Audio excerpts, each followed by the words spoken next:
ഹരി ഓം. എല്ലാവർക്കും വിനീതമായ പ്രണാമം. ശ്രീ ആദിശങ്കര ജയന്തിയായ ഇന്ന് ഒരേയൊരു കാര്യം മാത്രമേ നമുക്ക് ഓർമ്മിക്കേണ്ടതായിട്ടുള്ളൂ. എന്താണെന്നല്ലേ? പ്രയത്നം. കഠിനമായ പ്രയത്നമാണ് ഒരു മനുഷ്യനെ സാധാരണ വ്യക്തിയിൽ നിന്നും ഒരു സിദ്ധയോഗിയാക്കി മാറ്റുന്നത്. അതിൻ്റെ വ്യക്തമായ തെളിവ് നമുക്ക് ശ്രീ ആദിശങ്കരാചാര്യരുടെ ജീവിതത്തിൽ നിന്നും കാണാൻ സാധിക്കുന്നതാണ്. നോക്കൂ, വെറും 8 വയസ്സിനുള്ളിൽ തന്നെ പൂർണ്ണമായ അറിവിനെ പ്രാപ്തമാക്കുവാൻ, വേദങ്ങളും ഉപനിഷത്തുകളും എല്ലാം ഗ്രഹിച്ചെടുക്കുവാൻ സാധിച്ച ഈ ബാലകൻ വെറും 32 വയസ്സുവരെ മാത്രമാണ് ജീവിച്ചത്.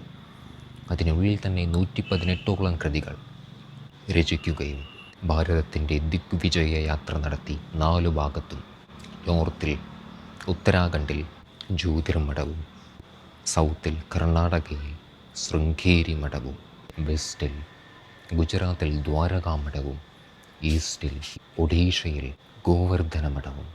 എന്തിനു വേണ്ടിയിട്ടായിരുന്നു ഈ 4 മഠങ്ങൾ സ്ഥാപിച്ചത്? ഈ സംസ്കൃതിയുടെ സംരക്ഷണത്തിനും പ്രചാരണത്തിനും വേണ്ടി. ഇങ്ങനെയുള്ള ഈ ജഗദ്ഗുരു ശ്രീ ഭഗവാൻ ആദിശങ്കരാചാര്യരുടെ പാദങ്ങളിൽ വിനയപൂർവ്വം നമിച്ചുകൊണ്ട് നമുക്ക് ഒരു സങ്കല്പം നമ്മുടെ മനസ്സിൽ കൊണ്ടുവരേണ്ടതാണ്. അതായത്, ഞാൻ ജീവിതത്തിൻ്റെ ഓരോ നിമിഷവും എൻ്റെ മാത്രമല്ല, എൻ്റെയും സമൂഹത്തിൻ്റെയും ഉന്നതിക്ക് വേണ്ടി ഓരോ നിമിഷവും ഞാൻ എന്നെ തന്നെ സമർപ്പിക്കുന്നതാണ്. അതിനുവേണ്ടി എനിക്ക് അറിവും ശക്തിയും പ്രാപ്തമാകുന്നതിനു വേണ്ടി ശാസ്ത്ര പഠനവും സാധനാനുഷ്ഠാനവും ഓരോ ദിവസവും ഞാൻ ജീവിതത്തിൽ മുടങ്ങാതെ കൊണ്ടു നടക്കുന്നതാണ്.